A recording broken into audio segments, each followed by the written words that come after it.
Good morning, friends. Hello, hello.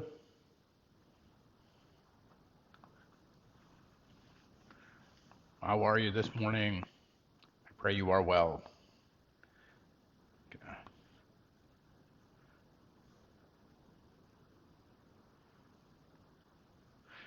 We have the gift of being in the beauty of the space this morning. We just finished our Bible study for the Book of Revelation, which has been a great ride and been good fun, um, and I think deep and meaningful. Like it's, if I don't mind to put a few words on it myself. So I hope that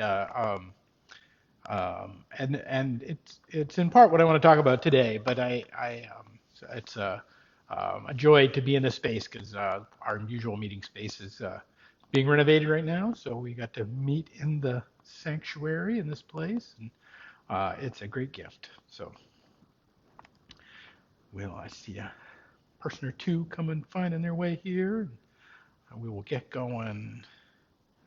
So glad. Hope that wherever you are, the day is good and fun and well. So, good morning, everybody.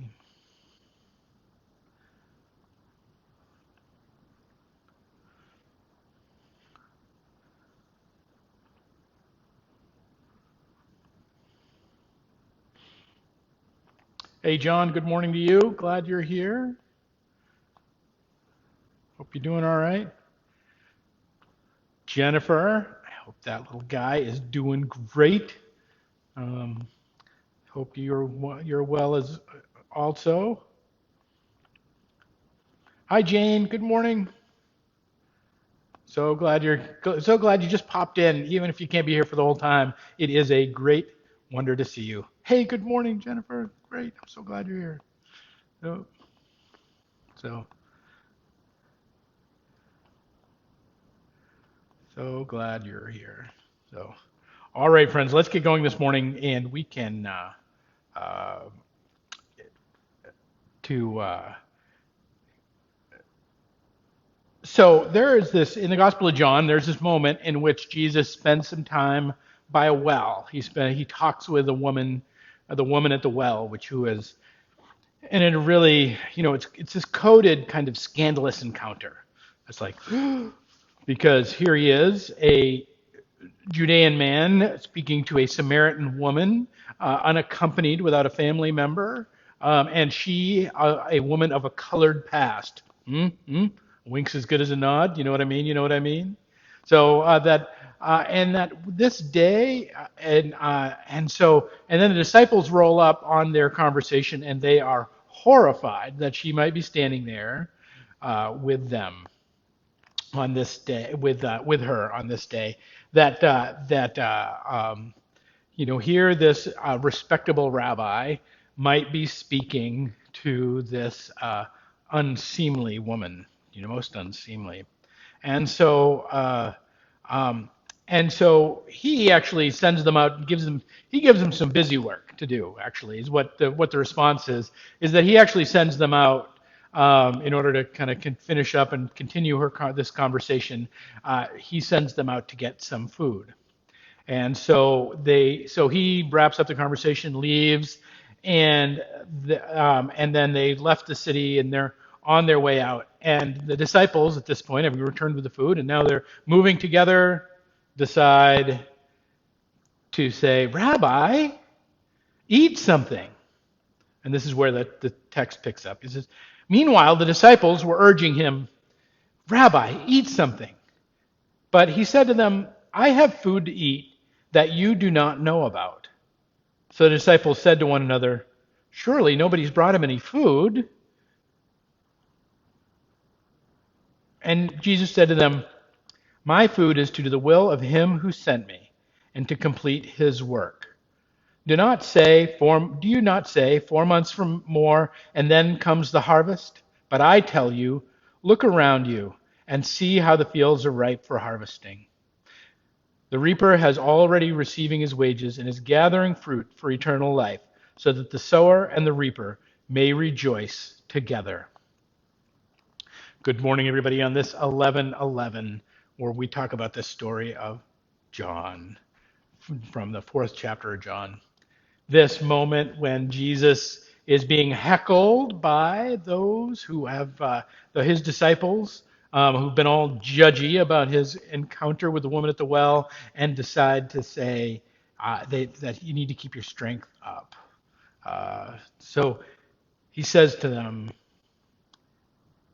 when they say eat something, he says, I have food to eat that you don't know about. When we in the church, we're churches, if you don't know, if you haven't been accustomed before, we're big on food. Not just the gathering to eat and not just the breaking of our bread, because the most sacred thing that we do together actually is to break bread. It's not just that, but it is in our partnership with the branch dinner that happens down the street at the Baptist Church, or our often contributions to the food pantries around the city, and the ways in which of ensuring others are fed. Are they ensuring they've got a meal in front of them? Now, this invitation, I think we need to understand through this lens of what Jesus is talking about. Because it is great to feed people that are in need. I mean, it is a wonderful and good and charitable act, and we can feel warm and fuzzy all over, just like the disciples on the road who are saying to Jesus, Rabbi, eat something. We know you've been misbehaving, but we want you to eat something. You've been talking to the scandalous woman, and we want you to eat something. We want you to be, and it's not because they don't love him, and it's not because, but this way in which they come at this, and this encounter that they've had with him is tempered and by their thinking they know best, or at least kind of coming from this maybe a little judgy position. And we're none of us are above that. It doesn't make them bad people, just makes them people. We all have to discern these things through the world. And yet Jesus' response, I think, is one that we're invited to take in today, and to take into our world, about what we're really looking for in this world, and what we really want out of it, and what we want to contribute to it. Where he says, I have food that you don't know about. And then they're still stuck on, they're the disciples. They're not they're not the sharpest knives in the drawer. They're like, well, certainly nobody brought him anything. And he says, my food is to do the will of him who sent me, and to complete his work. I started today by talking about the fact that we finished up our Bible study, and had a really lovely time, and not just a nice time, but an important time where with Book of Revelation, it's tough stuff, and I'm so kind of proud of this little group that they nugged it out. They really dug in and had a desire to understand, and I think came away having been and having been nourished, having been fed not with treats. Oh, but we had treats. Don't worry, we had a whole box of malasadas. Thank you very much. You're jealous, I know. Even if you don't know what a malasada is, look it up. It's like the best thing ever.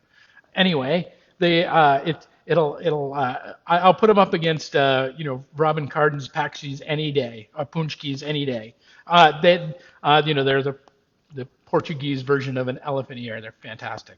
Anyway, why did I get there? That it's not only that we actually did have some snacks, it is the fact that we were fed by some understanding, by a deepening understanding, and by a deepening participation in God's understanding in the world, and by the way that God's offered us some grace, and the way that we might offer the world grace, that made a little more sense of things, and that the encounter with that, the experience of that, is actually feeling nourished, actually feeling like we got something out of it, and not just that they get to listen to me flap my gums, but it's that we had the chance to open up the Word and spend some time in it and get something out of it. When we participate in the branch dinner down the street with our friends at the Baptist Church, When we offer a meal, we prepare a meal for about 75, 80 people. We have some incredible saints that are just committed to making this ministry happen. Also, we always need hands. If you want to come down there, come down on the first Tuesday of every month.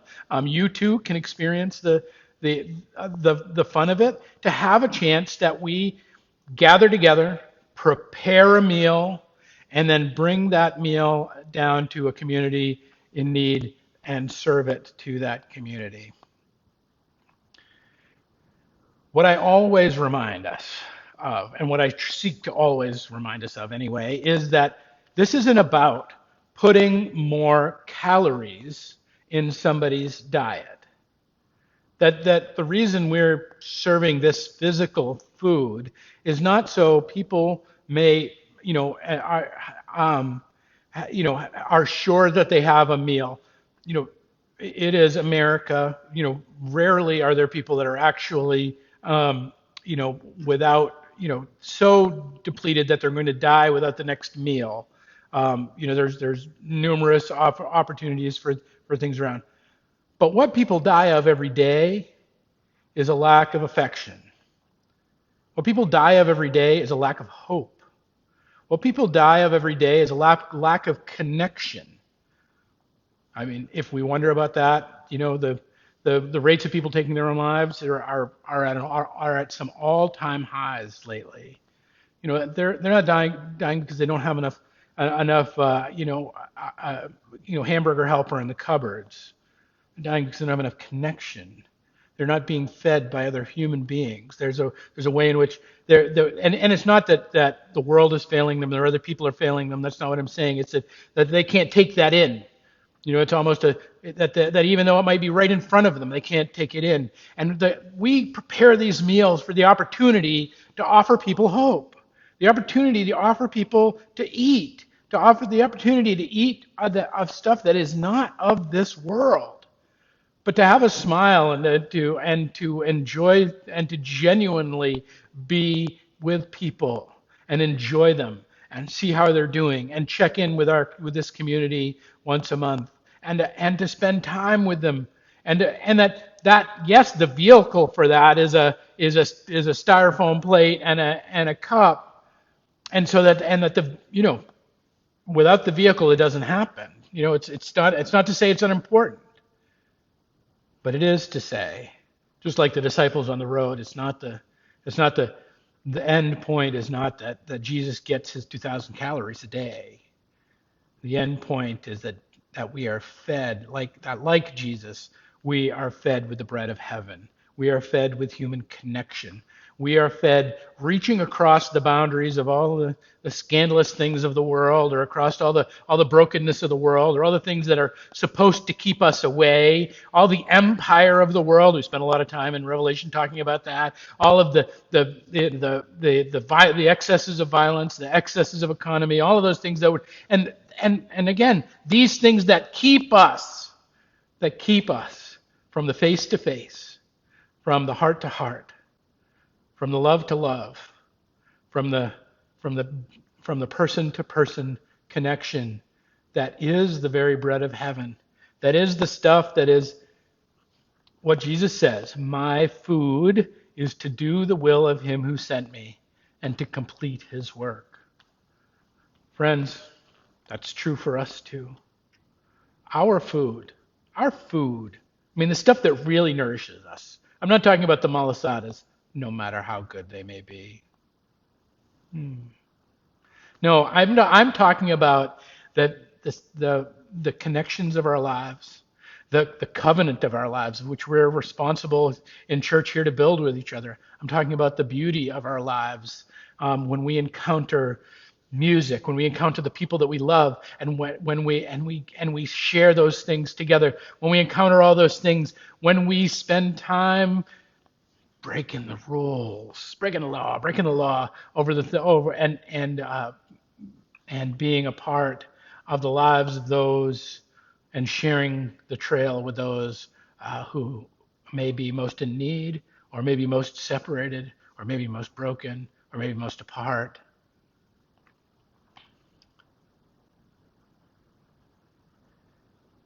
Remember this last part.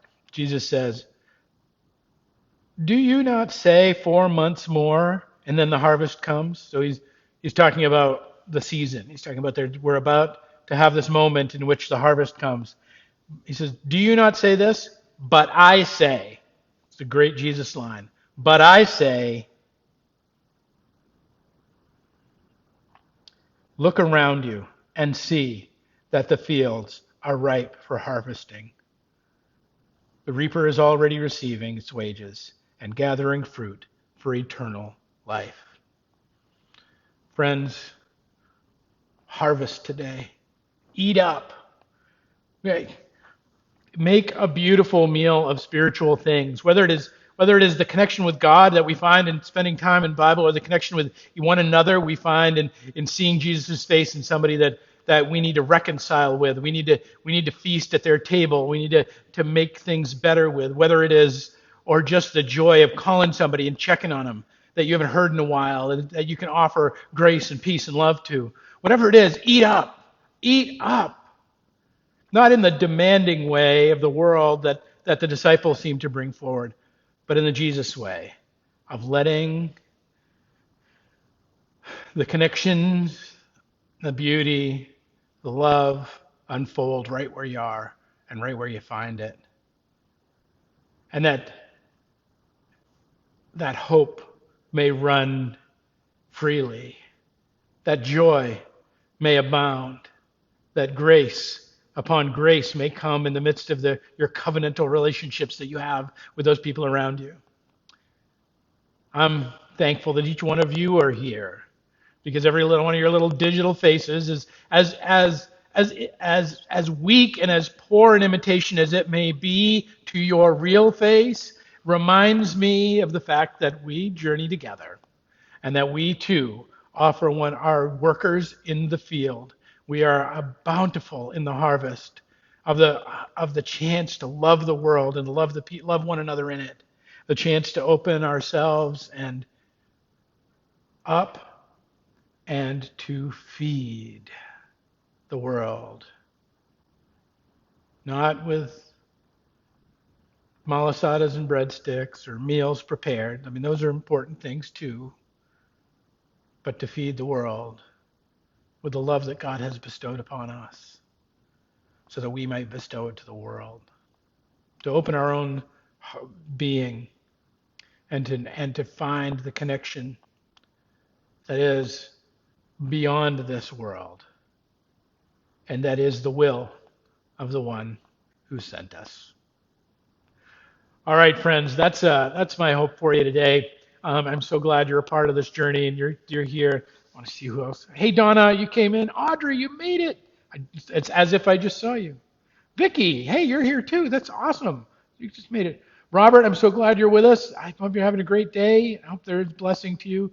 Bonnie, Braga, everybody. I love you, Bonnie. So glad you're here. Vet, Karen, good morning to you. You're such a blessing. Jane, everybody, so good to see everybody this morning. And if you're catching this later and I didn't say your name, I love you too. So go and eat up the goodness of the world. Eat up the bread of heaven and spread it about the world. Give hope, give love, give joy, and maybe, have a malasada if you can find one. All right, friends, peace and grace to you. And we'll pick it up tomorrow. Oh, before I go, our dear one, Nancy Costa, her father passed into the next life, and she and her family they are heavy. So please keep Nancy in your prayers and her family in these days, so that they might know your goodness. So, all right, with that, friends, we'll pick it up tomorrow with another 11:11. Peace and grace, y'all.